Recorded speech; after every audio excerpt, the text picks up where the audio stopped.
has been reported, and too many deaths and too many patients still in intensive care units. So it is still, actually, I feel it is still in our hands. And it's not just like not just about washing them. So what we are going to discuss here, and what the message I'm going to convey over to you is we want to understand how the infection is spread and cause disease, learn some strategies to strengthen our natural defenses to resist the infection, and convert the challenge into benefit. As you know,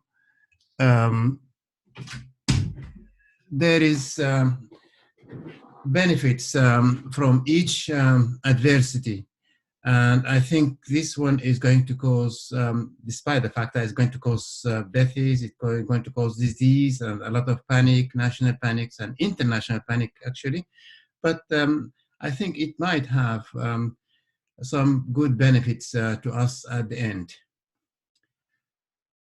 Okay, it's very, very important from the beginning to understand the difference between a microorganism and a virus. If you're talking about a microorganism, we might be talking about a unicellular organism like a bacteria. This is a complete organism capable of living independently. You see, it has got all the system built in the bacteria to produce energy, to make proteins, to run all its really daily necessities, and to keep living independent of any other organism. But the virus, it's a smaller, very small, very minute. It's too small organisms. The bacteria is too big, actually, compared to the virus. And the virus has got only a collection of nucleic acids encased in a bag of protein. And it's not able to live independently. It has to go inside the host cells. It has to go inside the host cells and get its necessities from there, like its energy, like its protein, and that's the way which makes the virus grow and become live and replicate and this is and cause problem. But the virus is, when the virus leaves the host, then it goes into a dormant state, you see, and it does not replicate. So it has to have a host in order to stay like having full feature of full life. This coronavirus is different from other viruses because I think it's a virus which is not strong. It's not very strong because we have seen the viruses that can swim in the air and go miles and miles to infect people away from the source of infection. This is not the one. This is called airborne infection, and coronavirus cannot do that. It's not really capable of infecting our food and to cause disease due to the ingestion or eating infected, contaminated food. This is not the case. The virus is only spread locally. You have to have the host getting the virus out like droplets, air droplets, or respiratory droplets. You case in sneeze or in coughing or something like that, the virus come out, and it has to be directly going to the other host. So for the transmission is to go from one person to another person. Actually, it can go from animals to human beings, but it can go from one person to another person immediately. Or it can go from one person to a surface, and this surface is going to be contaminated with the virus, and then a hand can touch on that surface and get the infection to the other host, to the other person, to spread the disease. So it is a very limited local spread. And for this reason, it has to go, the spread has, the virus has to reach the face in order to be effective in reaching the second victim, or to be transmitted to another human being. It has to land on the face, and through the apertures, the openings, like the mouth and the nose and the eyes, it can gain access to the body. That is the only way of doing it. It cannot really penetrate the skin. If the virus fall, for example, on anybody's leg, it's not going to cause infection because it cannot penetrate the skin. It has to be on the face, and specifically because the face has got some openings and the virus can go through these openings. So that is the very important thing to know about the virus. It has to be a very, very local spread. The other thing which is important, it does not cause severe disease compared to the other member of the same family. Corona family has got a number of families, a number of members whom we have seen at various times. 2003, we have seen SARS, which infected a number of countries, and something like 8,000 people being infected. Now we have got over 1 million, I think, by now. I think probably over 1 million people has been confirmed as cases. And confirmed as cases, these are the patients who have been tested and found to be positive. But I think this does not really reflect the total number of patients being infected. The total numbers might be about 8 or 10 times this number, because there are too many people who has got the infection but has not been tested. And that is the reason why we can now see a very high rate of mortality, because we are not taking the total number of people having the disease. We are taking only those who has proven to be positive after being tested. And that is a very, very low number. And the mortality rate is, up to now, it has been estimated between 0.5 to 3%. While the mortality rate for SARS, for example, that has infected about 8 people worldwide at that time in 2003, and caused about 10% mortality. 10% of those people died. So 8,800 800 people died. While MERS, which is the same member of the family, happened in the Middle East, number of countries in the Middle East, infected 2,500, and that caused a very, very high mortality, up to 35%. This is really very high. So this virus is spread fast and infect many patients, but it's not as bad, it's not as severe as the other cases, other member of the same family. And this is why, according to what we have said so far, the best public health measure or preventative measure is self-isolation. Anybody who is having the disease has to self-isolate themselves. And now, actually, it's not really those who have got the disease. I think everybody now has to keep at home as much as possible, because the virus, you see, is there and can infect as many people as possible. And then we have been asked to social distancing, and that means there must be a space between each and everyone. This space should be around about 6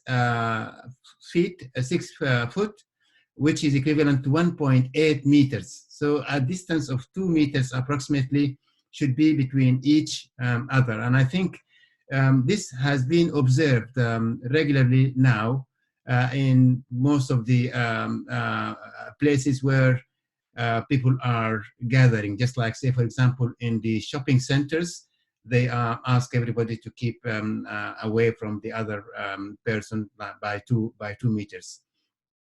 And the other important measure is to avoid touching your face, because your hands is going everywhere, and some surfaces can harbor the viruses for a long period of time. Just like, say, for example, cardboard or plastic might really harbor the virus for about 48 to 72 hours. And if you touch these infected surfaces, I mean, somebody with the infection come around and spread the infection into these surfaces, and somebody else came, and then taking this and you put your hand, the contaminated hand, on your face, then you are introducing the virus. And this is why it is better not to do that. I know this is really very hard, but I think we need to be very disciplined in this hard time. Why touching the face is a problem? Because there is a study which shows that every person was touching their face about 23 times every hour. That is quite a lot, you see. The virus can stay on air for 5 hours, and as I said, in specific surfaces for up to 72 hours. How we wash our hands, it is with soap and water. This is the best way of cleansing or clearing the virus, because soap and water is a detergent, you see, and this is going to destroy the covering surface of the virus, you see, and kill the virus. So soap and water is the preferred way of cleaning your hands or cleansing your hands. If there is no soap and water, then the other possibility is to use alcoholic sanitizers. For alcoholic sanitizer, it should be 60 to 95% concentration of alcohol. Okay, so many people, they don't believe in social distancing because they think this is too easy, it's not really very important. Okay, look at that. This study here is showing on the vertical line, you see cumulative number of cases having the disease, and the number of days during that where the disease has been, the cases has been monitored. And if you can see, the red line is showing that no social distancing has been applied, and you can see the number of cases is going up continuously. But you can see the black line and the blue line represent implication or application of social distancing for only one day, for only 24 hours, and that has reduced the cases by 40%. This is, I think, is a very big preventative measure, and I think everybody should respect that. And let us look here. The difference between the epidemic when we apply protective measure and when we don't apply protective measure. I think the first one, which the red or the pink graph, is probably represent what has happened in Italy, for example. They did not really apply any protective measure, and so the number of cases has gone up very, very fast, and reach a very high peak very fast. This is in contradiction to when we apply protective measure, then the number of cases will increase very gradually, and this is very beneficial because we do not really want to overwhelm the healthcare facilities available in the country. If you can use this protective measure, then you can keep the level of the patients infected, and those who require these facilities will be finding or having what they wanted. And this, what has happened in Wuhan, 80% of the people who of the infected cases have no or mild respiratory symptoms. 14% have respiratory, like a pneumonia. This is a viral pneumonia. 6% required critical care, and only 2.3% was the death rate. And I think everybody would like to be within this 80% of having the disease, and that means they have got the immunity out of it, because you see, when somebody have the infection, then their immune system will pick up, you see, and then build their natural immunity. So these 80%, they have the immunity against the virus, and that is going to help them if the virus come back again in the future. They are already immune without really having the inconvenience of having the disease. Okay, let us just look into the anatomy, because many people are really confused about the connections, you see. Because here we said the virus has to land on the face in order to get inside our bodies.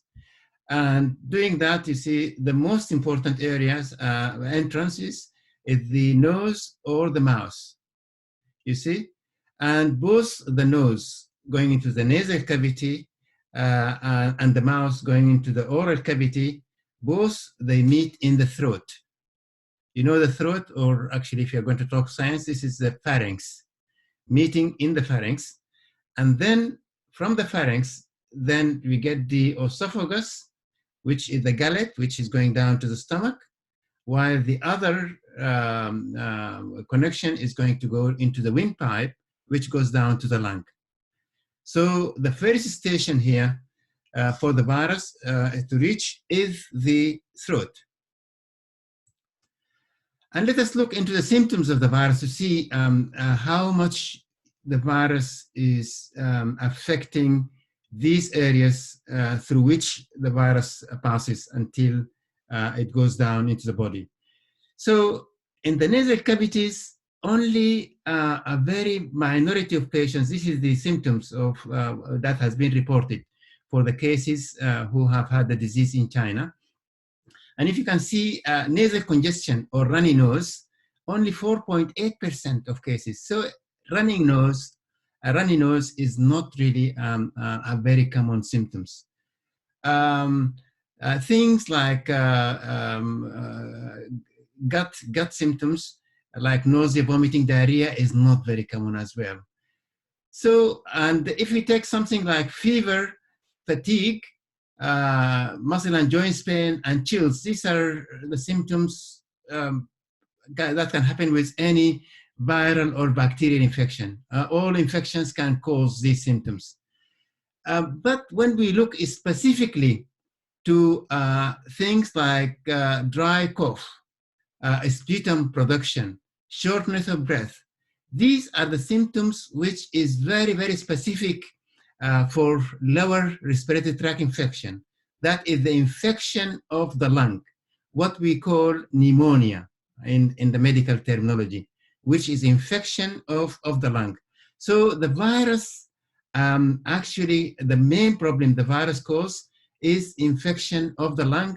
Is not very much interested in the nasal cavity or in the mouth cavity, oral cavity, or in the throat even. You see, very few people will have symptoms like sore throat.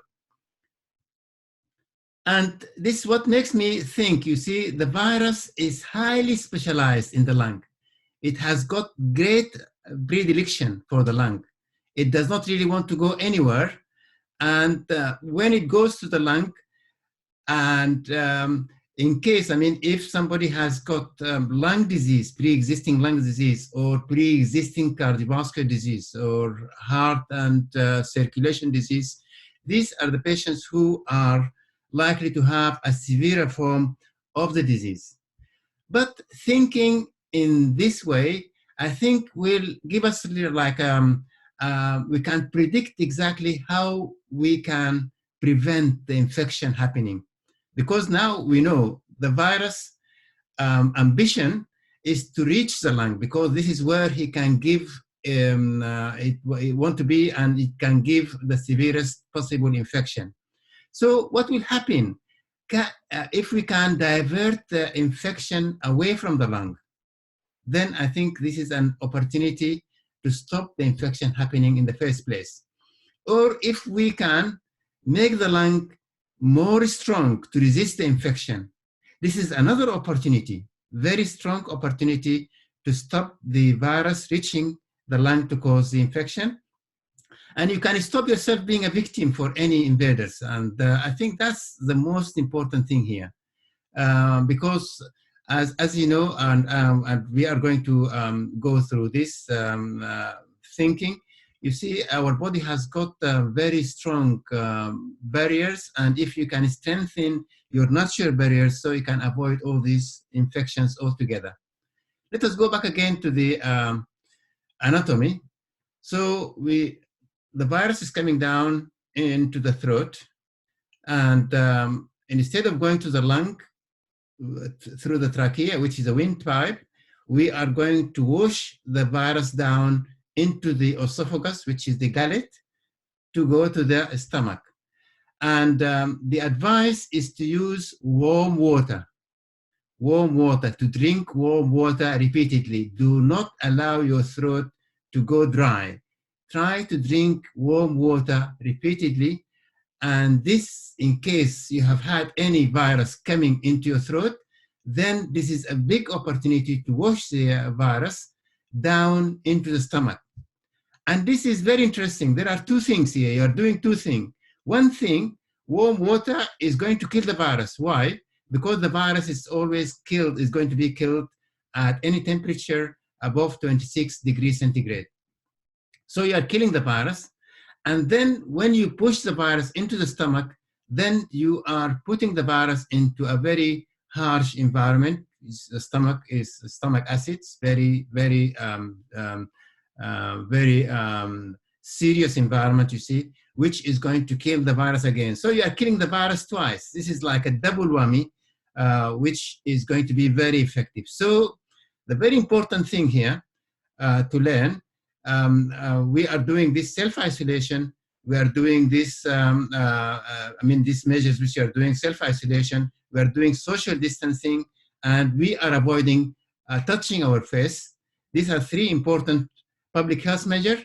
But you can do another thing on top of that. You are drinking warm fluids or warm water regularly to keep your throat moist and to wash the virus down into the stomach, and definitely is going to be killed there. Okay, then I think it's very, very important actually for all of us to know that, you see, the stomach acid is really a very important part of the body physiology. Why? Because the stomach is meant to have this acidic media there to sterilize the food as it goes down into the digestive system. And that's what helped our ancestors, because, you know, their food was dirty and full of germs, you see. And despite that, you see, they put the food in their stomach, and the acid in the stomach sterilize the food, and that prevent them having any infections. The stomach acid is a very, very low pH of like 1. The pH is 1. That is really very acidic, very acidic. And that's one thing. The other thing, if we drink enough water, you see, by drinking repeatedly warm fluids, this is going to prevent dehydration on us. And it's always hydrate, hydrate, hydrate. That is very, very important, particularly when you are in the Western countries, because the culture here is not to drink too much water. We are drinking too much coffee and tea most of the day, and some of us drink alcohol in the evening, and we are not really hydrating ourselves. This is not like what happens in the Mediterranean countries. If anybody goes to Athens or anywhere, Cyprus in the Mediterranean, then you see that every time they provide a glass of a cup of tea or coffee, they always provide a glass of water served at the same time. And that is a very good practice, but is not the practice in this country. And I think this COVID-19 should really wake up in this respect, because I think, and this is what I see on a daily basis, I see on my patients, there is a state of chronic dehydration, which is not helping anybody. Again, the stomach acid is not only to kill germs in the stomach. There is a lot of other function which we could really go through. But let us first see when do we lose the stomach acid. We lose the stomach acids if you're taking any anti-acid pills, because the anti-acid pills, it dries the acid in the stomach. But this is not really a call. What I'm trying here, this is not really a call for anybody who is taking anti-acid pills to stop them. This is very dangerous. You have to keep doing your pills as they are. And this is not really the chance or the advice which you are going to take to stop your anti-acid pills. But the stomach acid also can go low in alcoholics. People who drink a lot of alcohol, they develop a condition called alcoholic gastritis, and the alcoholic gastritis damage the stomach cells that produce the acids. Again, infection with Helicobacter pylori. This has been very, very common, and many people have gone through that, and they have had repeated courses of antibiotics to stop the infection, because the infection damages these stomach acid-producing cells. But by far the most important cause of low stomach acid is stress and anxiety. And this how the stress looks like. Why stress caused reduced stomach acid?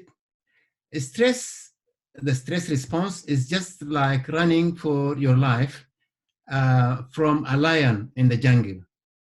When that happens, the body puts all the resources, send all the blood, you see, to the brain, to the heart, and to the muscle to fight or to flight the danger.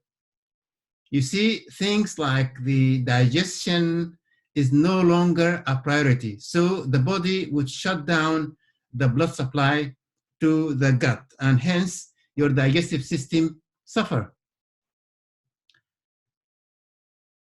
Again, the stomach acid is really very important for the breakdown of proteins. When you eat proteins, it comes to the stomach, and then the stomach acids help to break down the proteins at the beginning of the digestion or the digestive process. And proteins actually are broken down to the small units of the protein called amino acids. The amino acids are very, very important. And actually, during the process of breaking down the protein into the smallest unit amino acids, you get release of the minerals like magnesium, zinc, phosphate. All these minerals are released as well from the protein complex, which has been broken down into small amino acids. And this actually is a big problem. And many people might ask, I mean, how do I know whether I am breaking I have got enough enough acid in the stomach that is helping me to break down, digest proteins? I think many things like, say, you see people who are really very stressed, and I see them on daily basis in my patients.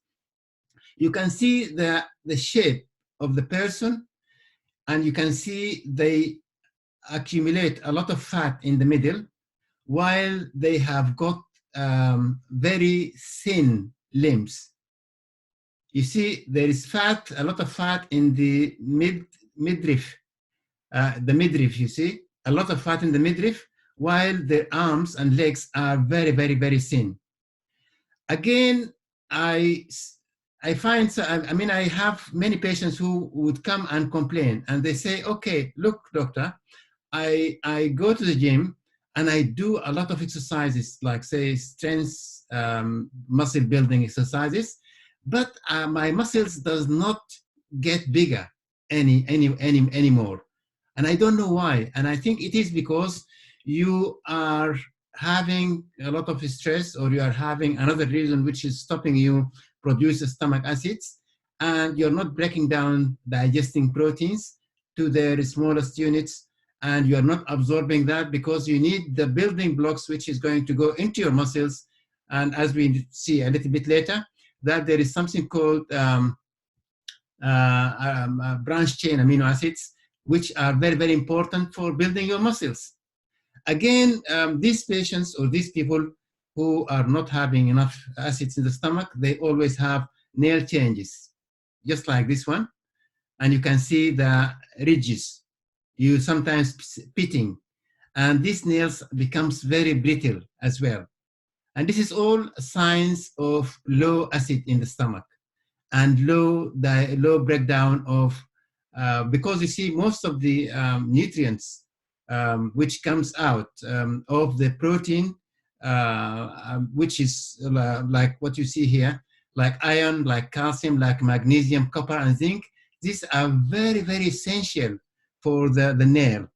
And if you're not breaking the proteins, then you're not having the other things which also comes in the protein.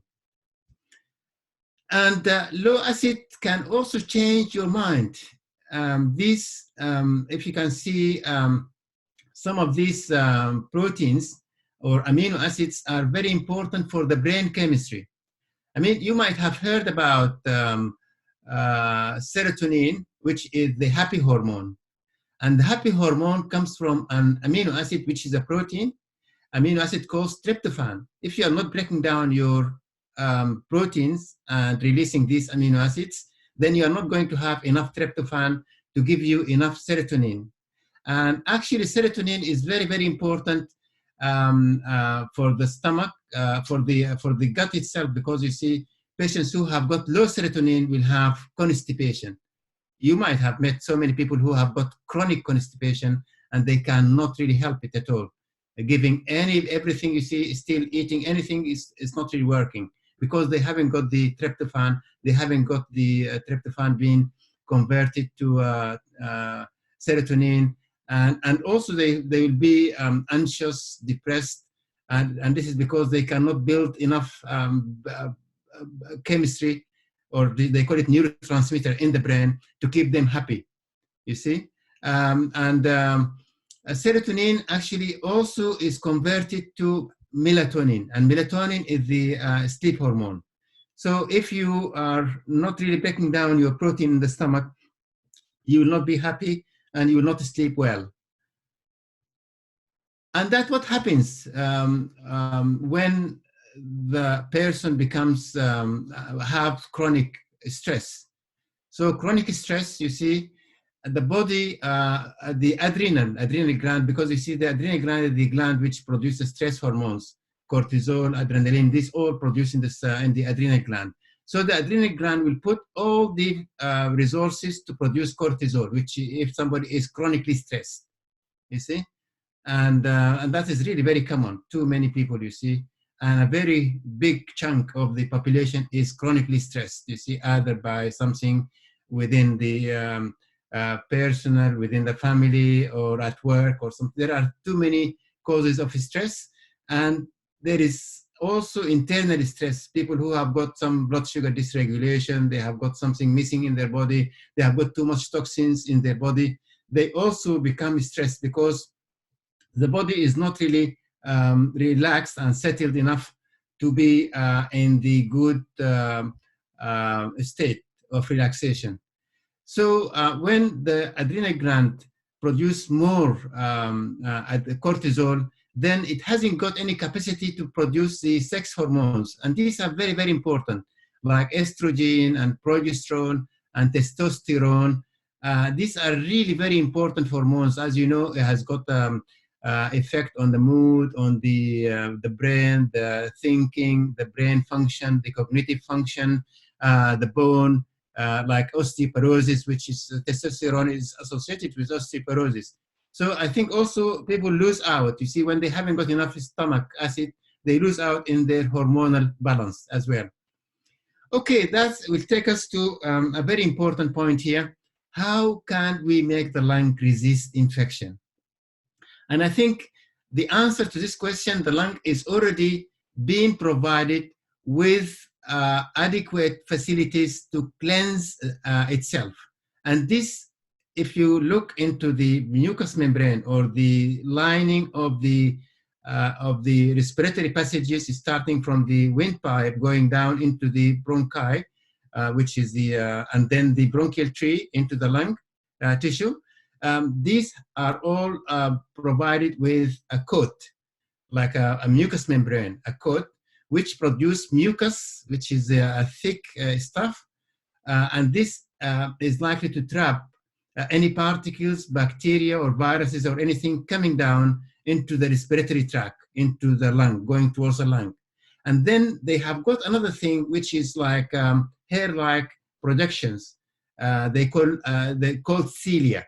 And this cilia is always beating upwards, you see?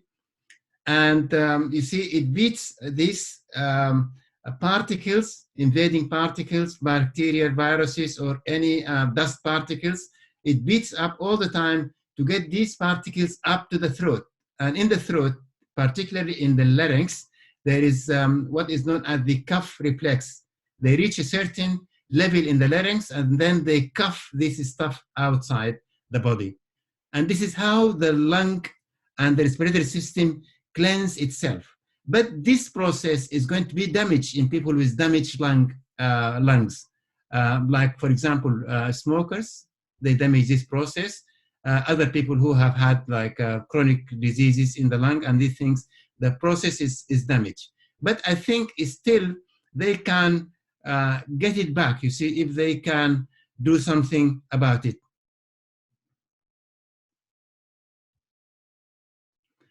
And this is some ways to cleanse, to clear the lungs, refrain from smoking, deep breathing, something called pranayama, and we will talk about it in another session probably. Any form of exercises will help to cleanse the lung, to get this lung barrier system working. Anti-inflammatory agents like green tea, turmeric, ginger, quercetin, cinnamon, all this can help. Steam therapy, if you have got any problem you see and there is some catarrh or whatever, steam therapy would help people because that is going to moist the respiratory lining, and that can help people to bring up any particles and regenerate this mucociliary action. Cough, postural drainage in some patients, and that is the good way for the lung to cleanse itself. Again, you need to protect the lung. Again, you need a good circulation, because you see, when the lung infection happens, then the first thing that can happen, the body starts showing, having temperature, fever, you see, and chills. And what happens with that, you see, the body starts to activate the lung, the heart, and the circulation. And the purpose of that is to bring all the immune cells to the lung tissue to help into fighting the invading agents, you see? And this is why you might have heard that you see people with severe respiratory or cardiovascular disease who are in the risk group for the virus. So, and again, to strengthen your lung, also exercises, and actually that will help the lung and the heart. They call it cardiopulmonary fitness. To improve your cardiopulmonary fitness, you have to have the cardio. And nowadays, actually, people are at home and indoors, and still they can do all these things, you see, and they have got plenty of time to do them, like skipping, like running on the spot, and strength training also is very helpful. Yoga for relaxation and joint flexibility and core training. And again, you need to make your immune system available, you see, to fight any invading viruses or and that, I think that's what you want here in this context, you see, because immune system can easily get distracted. And what distracts the immune system is inflammation. And there is a lot of reason, actually, a lot of things which we currently do to cause inflammation that is going to distract the immune system, such as we are eating the wrong food, like sugar, highly processed carbohydrates, fried, toxic, fat, fast food. These are all things that can cause inflammation, and inflammation distract the immune system, and that is going to make us, like say, victims for any invaders. And so we have to do the right food and to have the good level of physical activity, and to so this is what we need to do: hydration, well, with warm food, with warm drinks, and stop smoking, avoid alcohol, keep physically active, go to bed 1 hour earlier, enjoy social connection, because I think this is the opportunity now. And I haven't seen any opportunity like that for many decades. Believe me, I have not really seen, even at home. Now we have got time to sit together on the dining table and to chat and to cook and to, we have got more time for ourselves, because now we're not really going out, and less is just really going out for a specific reason. And this is what happens for many people. And then eat good food, avoid, say no to junk, and say yes for good food, and be smart. And I think here, this slide actually will give you the basic survival kit. And the most important part of the kit is vitamin D and vitamin C and vitamin B. These are the really, D is a very important. This is the conductor of the immune system. Vitamin C is antioxidant, and there is a lot of work now, and they're using it actually as a drug now to treat coronavirus. Vitamin B is very, very important, because you do all the you see the thing that is going to protect the body, like producing production of glutathione, which is the master antioxidant. You need a good amount or good level of activated B vitamins. Vitamin A also is very important. If you think about vitamin D and vitamin A and vitamin E, you think about cod liver oil. I think this is the first actually supplement that has been invented before. You see, people should really go back again and have cod liver oil. That is going to give them quite a lot of things. Glutathione, quercetin, NAC, these are supplements, official supplements, which is going to be helpful for so many people. Simple things like hydrate in the morning. Actually, what I do lime or lemon, apple cider vinegar, and a bit of salt. That is going to be very helpful in the morning, early morning, and that is going to help you to increase your bile flow. Things like onion, garlic, cinnamon, coconut, these are all antibacterial, antiviral. Cinnamon is a very, very powerful antiviral. Coconut is antiviral, antibacterial, antifungal. Spices are really very good. Coriander, cumin, and fennel, frankincense, licorice tea, actually, that's one of the things which you could drink on a regular basis. And then fish oil, turmeric. This is the basic survival kit, and I would like everybody to have as much of it. And if somebody got the infection, there is no problem at all, because now we have got too many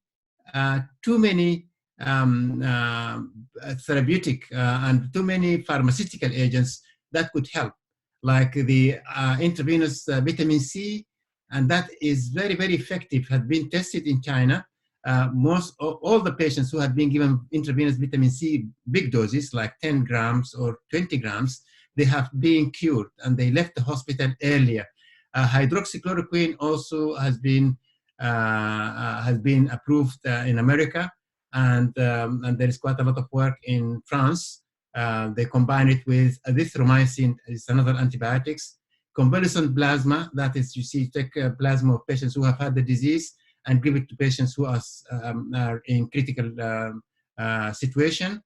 cytokine, tolizumab, that is really very effective. We see particularly in conditions like cytokine storm that damage the lung tissue, and it has been proven to be very, very good in China. Traditional China medicines, antiviral, remdesivir, that is also very effective. And you have to be doing water regularly to cleanse, to moist the throat and to hydrate the body. But it has been found, you see, if you can eat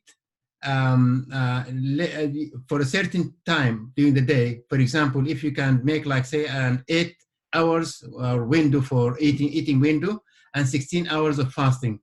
Actually, our ancestors and me and us, even in the 60s and 50s and 70s, we used to eat breakfast, lunch, and dinner, and we do not really eat after 6 o'clock or after 5 o'clock, and until next morning, you see 6, 7 o'clock. So we are fasting at least 12, 13 hours every day. But now, actually, we have 3 meals, 3 or 4 snacks, and we are eating all the time, you see. We go to bed, we have the bedtime snack, you see. So I think that is not really helpful. And I think if people come back to the old eating habits, that might be very helpful. Fasting from food is going to be also helpful because it renews the immune system. And that is another lecture on its own. We can do that sometime later. Sleep is very important. Is very important because this is the time when everything in the body rejuvenates and get ready for the next day. And the immune system is the most important part, which needs a lot of rejuvenation. This is a study, a relationship between sleep and the immune cell immunity. And the length of the sleep, there is observed that fall in various types of these people who have had less sleep, there is fall in various types of immune cells necessary to fight infection. So when you sleep longer and you go to bed earlier, just like say we say early to bed, early to rise makes you healthy, wealthy, and wise. I think this is absolutely true. And I think now everybody should really go to bed at least 1 hour earlier. And this is what we should really observe. Get rid of anything which you think is not really helpful, like toxins, like infections, like allergens, and we see there is too many allergens which you are taking nowadays, particularly food allergens, stress, toxic relations, and get more of the things which you need, like nutrients, movement, relaxation, sleep, purpose, fresh air, sun, and love. And despite the fact we are now has to stay at home, you have to increase, and this is actually, I put this slide just to stress the fact, you see, it is very, very, very important to stay active. And you can do that, you see, even while you are at home, while you are indoors all the time. And that is going to help everybody. Thank you very much indeed. And I can open the platform for, I think we have gone over the time, but we can open the platform for just one question, if that's possible.